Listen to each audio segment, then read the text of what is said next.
आप सभी को प्यार भरा नमस्कार। तो आज की कक्षा में आप सभी का स्वागत है और आज के सेशन के अंदर हम लोग जो स्टार्ट करने जा रहे हैं वो है क्लास 9 का चैप्टर। कौन सा? Force and laws of motion. बहुत छोटा सा चैप्टर है और बहुत मजेदार चैप्टर है। अगर मैं इस चैप्टर की बात करूं तो क्लास 11 में भी आपके काम में आने वाला है साहब। कोशिश हमारी ये होगी कम से कम टाइम में इस चैप्टर को क्या कर दिया जाए, खल्लास। ठीक है, तो शुरू करते हैं बिना देरी करे। जैसा कि अभी तक हम लोगों ने लास्ट चैप्टर में किया था, याद होगा आपको, मोशन वाला और पढ़ा था, भूल गए इतने ही। सही है, अगर भूल गए हो तो लास्ट चैप्टर जरूर पढ़ के आइएगा और उसकी प्रैक्टिस जरूर करते रहिएगा। ठीक है, तो स्टार्ट करते हैं भाई बिना देरी करे। हमारा चैप्टर कौन सा है? Force and laws of motion. Heading डाल लीजिएगा, force and laws of motion motion, है ना। चैप्टर का नाम बहुत आसान सा मिल गया। अब बात करते हैं भाई साहब, पहली चीज क्या होती है इसमें आया आपके पास में, फोर्स। तो बाकी भाई साहब ये फोर्स क्या चीज है पहले इसको समझते हैं। फोर्स क्या चीज है? मैं किसी भी चीज के पुश को और पुल को क्या बोलूंगा बेटा मेरे? फोर्स बोलूंगा। किसी भी चीज को खींच लिया, किसी भी चीज को धकेल दिया, that is called as force. ठीक है, इसके बारे में वैसे तो हम लोग बहुत पहले से ही जानते थे, लेकिन न्यूटन सर ने आके बहुत सारी चीजें इसके बारे में एक्सप्लेन करी। अगली चीज इसके बारे में क्या है, ये एक वेक्टर क्वांटिटी है। ये कैसी क्वांटिटी है? एक वेक्टर क्वांटिटी, यानी कि it needs direction to explain, है ना। इसको डायरेक्शन की आवश्यकता पड़ने वाली है ताकि हम इसको ठीक से रिप्रेजेंट कर सकें। चलो आगे की बात करते हैं। नेक्स्ट, आगे चले। अब हाँ ना कुछ तो ठीक है। इसका एक इसकी जो यूनिट होती है मैं बता दूं आपको, इसकी जो यूनिट है वो क्या है आपकी? न्यूटन है। वैसे आगे पढ़ेंगे हम लोग कि न्यूटन कहाँ से है, कैसा है। बस अभी तक आप क्या काम करोगे, याद करोगे। ठीक, इसके बाद में बहुत सारी टाइप्स की होती है इसमें, जैसे कि मैग्नेटिक फोर्स हो गया, ग्रेविटेशनल फोर्स हो गया, न्यूक्लियर फोर्स हो गया, ठीक है ना, और मस्कुलर फोर्स हो गया, कांटेक्ट फोर्स हो गया और नॉन कांटेक्ट फोर्स हो गया। तो इस तरीके की आपकी कैसी है, बहुत सारी फोर्सेस। पर ब्रॉडली हम इनको दो पार्ट में क्लासिफाई कर सकते हैं। कौन सी? कांटेक्ट और non contact.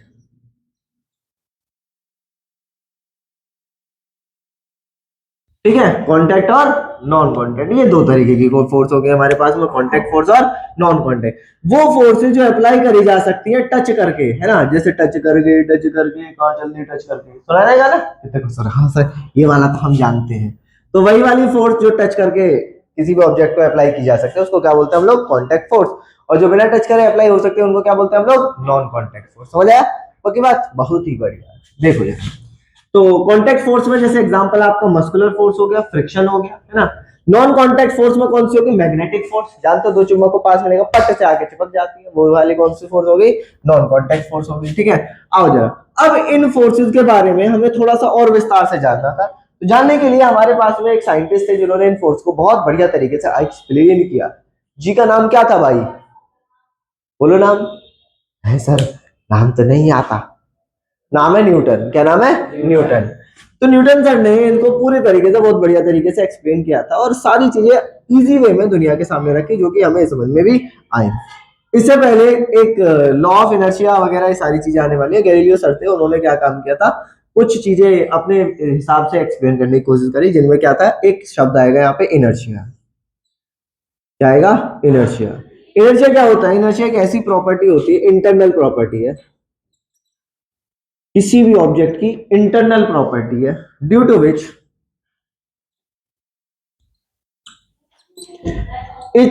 it resists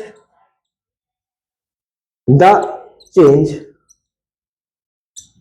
in state of motion और रेस्ट। एक ऐसी प्रॉपर्टी है जिसकी वजह से क्या होता है, वो कोई भी ऑब्जेक्ट है जो अपनी स्टेट को मेंटेन रखता है। आप ऐसे भी लिख सकते हो, due to which a body maintains its state of motion और rest, that is called as inertia. इसको भी आप क्या बोल सकते हैं? इनर्शिया बोल सकते हैं। या फिर रेस्ट में है तो मोशन में जाने के लिए चेंज हो रहा है, तो उसको भी ये क्या काम करेगी? रेसिस्ट करेगी। तो ऐसी प्रॉपर्टी को क्या बोलते हैं आप लोग? इनर्शिया। इनर्शिया कितने तरीके का होता है? तीन टाइप का, थ्री टाइप्स। पहला टाइप कौन सा होगा? Inertia of rest. दूसरा कौन सा होगा? Inertia of motion. तीसरा इनर्शिया कौन सा है? Inertia of direction. अगर कोई बॉडी रुकी हुई है तो उसके अंदर कौन सा होगा? Inertia of rest. अगर कोई बॉडी चल रही है तो उसके अंदर कौन सा होगा? Inertia of motion. अगर एक पर्टिकुलर डायरेक्शन में एक बॉडी अपने आप को मेंटेन रख रही है तो उसके अंदर क्या होगा? Inertia of direction. तो ये तीन तरीके के आपके क्या हो गए? इनर्शिया हो गए। यहां तक क्लियर हुआ? यहाँ तक समझ में आ गया। अब जैसे मान लो यहाँ पे बहुत सारे आपको एग्जाम्पल देखने के लिए मिलते हैं। एग्जाम्पल क्या है, जैसे हम लोग खड़े हुए हैं, खड़े खड़े बस में खड़े हुए, नॉर्मली चल रही है बस, और वो बस क्या काम करे, ड्राइवर अचानक से ब्रेक लगाते, तो ब्रेक लगाते ही हम कहाँ गिरते हैं, आगे की तरफ गिर जाते हैं। क्यों आगे की तरफ क्यों गिरते हैं? क्योंकि हमारी बॉडी के अंदर कौन सा इनर्शिया होता है, इनर्शिया ऑफ मोशन होता है, और बस के अंदर इनर्शिया ऑफ रेस्ट आ जाता है, जिसकी वजह से वो रुक जाती है और हम क्या चले जाते हैं, आगे की तरफ गिर जाते हैं। तो ऐसे करके कुछ कुछ चीजें होती हैं। चलो नेक्स्ट है बेटा, हम आगे की तरफ चलते हैं। ठीक है, इनर्शिया हो गया। अब न्यूटन सर ने ये सारी चीजें 3 लॉ के अंदर समझा दी। कितने लॉ हैं टोटल? 3 लॉ। 3 लॉ में ये सारी चीजें इन्होंने बहुत बढ़िया तरीके से एक्सप्लेन। इन्होंने इनर्शिया पर बोले ये कोई सब झंझट है, अपनी सुनो, हम बताते हैं कैसे एक्सप्लेन करना है फोर्स को। तो ये सारी चीजें इनर्शिया पर इनर्शिया इन्होंने हटाई, बोले नहीं, हम बस किससे समझेंगे, फोर्स से। तो पहला इन्होंने लॉ दिया, आओ जरा पहले लॉ की बात करते हैं। ठीक है ना, पहले लॉ में इन्होंने बताया कि फोर्स क्या क्या चीजें कर सकती है ना, एक तरीके से यही बात। इस लॉ को लॉ ऑफ इनर्शिया भी कहा जाता है, क्योंकि ये मिलता जुलता है किससे, इनर्शिया। तो हम इस लॉ को क्या बोल सकते हैं, law of inertia. First law of motion को क्या बोल सकते हैं हम लोग, law of inertia. Law of inertia या फिर फर्स्ट लॉ ऑफ मोशन। ठीक है, अब ये लॉ बोलता है क्या है, मान लो मेरे पास में कोई भी एक ऑब्जेक्ट है, ये यहाँ पे रखा हुआ है, मैंने कल आके देखा जब भी यहीं रखा हुआ था, परसों आके देखा जब भी यहीं रखा हुआ था। अब अगले दिन क्या हुआ, मैंने आके देखा ये ऑब्जेक्ट हिल गया अपनी जगह से। अब 2 दिन तो यहीं था, तीसरे दिन कैसे हिल गया भाई, भूख लगी होगी, सुसु आई, वो करने चला गया, ऐसा कुछ है क्या? नॉन लिविंग थिंग है तो सुसु का तो कोई मतलब ही नहीं है यहाँ पे। तो इसका मतलब ये कैसे हिला भाई, क्यों हिला, पूछो इससे, क्या जरूरत थी भाई साहब, क्यों हिले? तो ये इन्होंने बताया कि भाई साहब मेरे ऊपर कोई एक्सटर्नल फोर्स अप्लाई हुई, जिसकी वजह से मैंने क्या काम किया, मोशन कर दिया। तो फर्स्ट लॉ ऑफ मोशन यही बात बोलता है क्या, कि एक ऑब्जेक्ट कैसा रहेगा, या तो मोशन में रहेगा या फिर कैसा रहेगा, रेस्ट में। कब तक, ये तो कहना मत, जब तक है जान, जब तक है जान, शाहरुख खान है। कब तक भाई साहब, जब तक इसके ऊपर कोई एक्सटर्नल फोर्स अप्लाई नहीं की जाती, तब तक क्या रहेगा, ये एक ही जगह पे या तो मोशन में रहेगा या फिर किस में रहेगा, रेस्ट में रहेगा। A body maintains its state of motion और रेस्ट until और unless an external force is applied on it। ठीक है ना, कब तक, जब तक इसके ऊपर एक एक्सटर्नल फोर्स अप्लाई नहीं करी जाती है। यहां तक क्लियर हो गया, पक्की बात? तो यहां पे ये लिख सकते हैं। ठीक है, a body will remain at rest or in motion until an external force is applied on it। कब तक बेटा, जब तक इसके ऊपर कोई एक्सटर्नल फोर्स अप्लाई नहीं करे। अब सेकंड लॉ की बात करने से पहले हमें इसके अंदर एक नई चीज पढ़नी पड़ेगी। न्यूटन सर ने क्या काम किया, एक चीज ऑब्जर्व करी कि जब कभी भी किसी ऑब्जेक्ट पे फोर्स लगती है तो उसके अंदर कोई ना कोई वेलोसिटी आ जाती है। मैं मोशन करवा देता हूँ उसका, तो क्या होता है, उसके ऊपर अंदर क्या होती है, कोई ना कोई वेलोसिटी यहाँ पे आ जाती है। तो इन्होंने देखा कि यार बार बार क्या हो रहा है कि चेंज इन वेलोसिटी होता है, मैं फोर्स लगा रहा हूँ तो चेंज इन वेलोसिटी हो रहा है, शेप चेंज, इस तरीके से उन्होंने एक नॉर्मल चीज ऑब्जर्व करी। और इसके बिहाफ पे इन्होंने एक नई प्रॉपर्टी बनाई, जिस नई प्रॉपर्टी को, या सॉरी नई फिजिकल क्वांटिटी बनाई, जिस नई फिजिकल क्वांटिटी को बोला गया मोमेंटम। और इसको किससे रिप्रेजेंट किया गया बेटा, पी से, थोड़ा सही है। मोमेंटम, मोमेंटम क्या है, product of mass and velocity. Suppose that एक ऑब्जेक्ट है, इस ऑब्जेक्ट को मैंने मूव करा दिया v वेलोसिटी से, इसका मास इतना था, तो हमें मोमेंटम निकालना है, तो सीधा सीधा क्या काम करूंगा, p is equal to m into v। सही है। अब इनिशियली बात करूंगी तो चल रहा है अभी मोशन में, अगर मैं इनिशियली बात करूंगा तो शुरुआत में तो ये रुका हुआ होगा, तो m इंटू यू आएगा। जरूर नहीं है हर बार मैं फॉर्मूला m इंटू वी बताऊंगा, तो मुझे मतलब होना चाहिए मास से और वेलोसिटी से, इनिशियली क्या थी, फाइनली क्या थी, अब क्या है, ये भी पता होना चाहिए। तो मैं वहां पे क्या निकाल सकता हूँ, मोमेंटम निकाल सकता हूँ, समझ आया? तो मतलब वेलोसिटी से, यहाँ पे इनिशियल और फाइनल वेलोसिटी नहीं बोला गया है, यहाँ पे बोला गया है क्या, वेलोसिटी बोला गया, तो आपको वेलोसिटी ही शब्द यहाँ पे पकड़ना पड़ेगा। ठीक है ना, अब आओ जरा इसकी बात करते हैं। एक बात बताओ, मास की ऐसा यूनिट क्या होगी भाई, केजी। मास की ऐसा यूनिट क्या होती है, केजी। वेलोसिटी की ऐसा यूनिट क्या होती है, मीटर पर सेकंड। तो इसकी जो ऐसा यूनिट है वो कितनी आई तुम्हारी, केजी मीटर पर second. It is the SI unit of what, momentum. समझ में आया? अब एक न्यूमेरिकल कर लेते हैं छोटा सा। यहाँ पे न्यूमेरिकल कैसे है, कोई भी एक ऑब्जेक्ट है जिसका मास हम लोग मान लेते हैं कितना, 15 किलो है। जो कि मूव कर रहा है कितने से, चलो मान लेते हैं 15 मीटर पर सेकंड से, तो मोमेंटम आपको निकालना है। मोमेंटम कितना आएगा, P is equal to M into V. M कितना है 15, वी कितना है 15, सॉल्व करोगे आंसर आ जाएगा तुम्हारा। ठीक है, अब मान लेते हैं मेरे पास में एक और अगला क्वेश्चन, ऐसी क्वेश्चन आएंगे आपके पास में अलग अलग लैंग्वेज में। एक कोई बॉडी है, इनिशियली वो मूव कर रही है, मान लेते हैं 5 मीटर पर सेकंड स्क्वायर से, 5 मीटर पर सेकंड से, ठीक है ना। अब क्या हुआ, अचानक से उसने अपनी वेलोसिटी बढ़ा दी, बढ़ाने पे क्या हुआ कि उसकी वेलोसिटी पहुंच गई 7 मीटर पर सेकंड स्क्वायर, सॉरी 7 मीटर पर सेकंड स्क्वायर नहीं है, 7 मीटर पर सेकंड, ठीक है। मैं स्क्वायर स्क्वायर बोल रहा हूँ, उसके लिए माफी चाहूंगा। और इसका जो मास है मान लेते हैं वो 10 है, तो इधर भी कितना होगा, मास थोड़ी चेंज हो रहा है, वेलोसिटी तो चेंज कर रहे हैं हम। आपसे बोला गया कि चेंज इन मोमेंटम बता दो, फाइंड चेंज इन पी। तो चेंज इन मोमेंटम कैसा आएगा भाई, सोचो। बताओ बताओ बताओ बताओ, सोचने वाली बात है। हाँ, तो चेंज इन मोमेंटम कैसे आएगा, ऑब्वियस बात है, मैं पहले फाइनल निकालूंगा और फिर क्या निकालूंगा, इनिशियल। हमेशा ध्यान रखो फिजिक्स के अंदर जब कभी भी चेंज की बात करेंगे तो फाइनल माइनस इनिशियल करना होगा। आओ जरा बात करते हैं, तो चेंज इन मोमेंटम, चेंज को हम लोग डेल्टा से नोट करते हैं, तो delta P is equal to P final minus P initial. P final क्या आएगा, M V minus M you.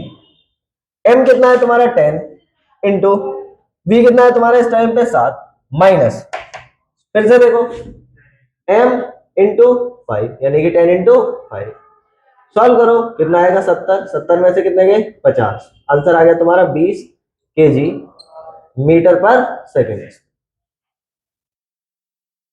Square नहीं है सेकंड, ठीक है ना, मीटर पर सेकंड। या तो कोई दिक्कत, पक्का। तो ऐसे करके आपके मोमेंटम के 2 मिनट न्यूमेरिकल कर लिए। ठीक, अब आगे की बात करते हैं। अब जरा देखो न्यूटन सर ने क्या काम किया, एक बहुत बढ़िया चीज बताई कि भाई साहब आप ना फोर्स को मैथमेटिकली रिप्रेजेंट कर सकते हैं। बोले कैसे, बोले देखो हम सेकंड लॉ में यही बात बताएंगे, सेकंड लॉ में हमने जो बात बताई वो यही है। बोले क्या है, बोले भाई साहब rate of change of momentum, change of momentum is force applied,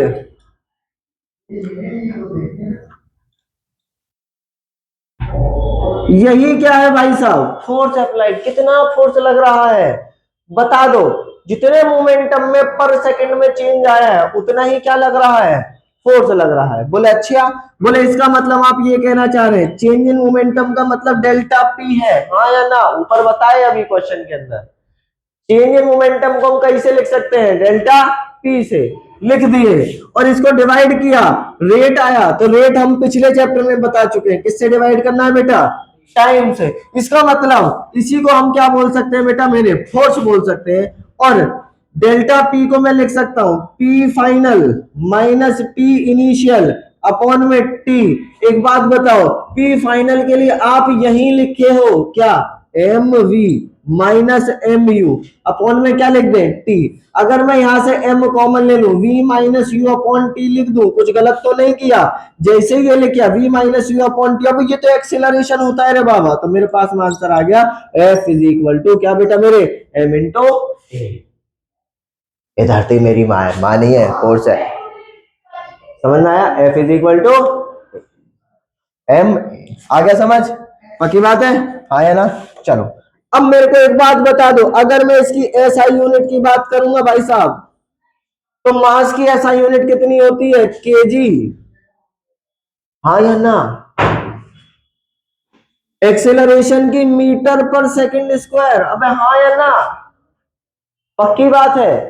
तो जब मैंने ये लिखा तो मेरे को लिखा मिला केजी मीटर सेकंड की पावर -2, और यही जो बात हम लोग बार बार लिख रहे हैं इसी को बोलते हैं न्यूटन। न्यूटन सर को सम्मान देने के लिए केजी मीटर पर सेकंड स्क्वायर को ही क्या बोल देते हैं बेटा मेरे, न्यूटन। क्या बोलते हैं, अब यहां तक क्लियर हुआ, आसान है, पक्की बात है, पढ़ लें अब। देखो तो इसका मतलब मेरे को ये बात समझ में आ गई कि भाई साहब यही चीज क्या है तुम्हारी, सही है, फोर्स, मैथमेटिकल एक्सप्रेशन हमें मिल गया। नेक्स्ट और लास्ट चीज भी है एक तरीके से, क्योंकि इसके इस चैप्टर के अंदर मेरे को इतना याद है कि law of conservation of momentum cut चुका है, law of conservation of momentum out of syllabus हो चुका है, पर अब मैं फिर भी थोड़ी सी उसकी झलक दूंगा झलक देंगे हम, उसकी बात करेंगे ना थोड़ा सा। नहीं है, बिल्कुल भी नहीं है, स्कूल में भी नहीं कराया है किसी के में भी। चलो नेक्स्ट लास्ट लॉ है बेटा, थर्ड लॉ।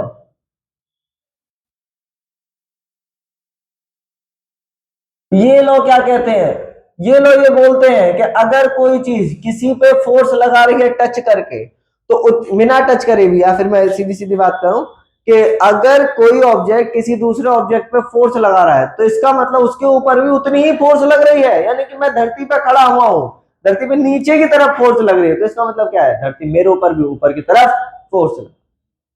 सही है ना। यकीन आता हो तो नीचे हल्के से बैंड हो और कूद के देखो, तुम्हारे पैर नीचे की तरफ फोर्स लगा रहे हैं और धरती ने उतनी फोर्स तुम्हारे ऊपर लगाई, तो तुम कहां चले गए, मतलब जंप कर गए। वो ऊपर वो वाला नहीं है, कभी गलत गलत समझो।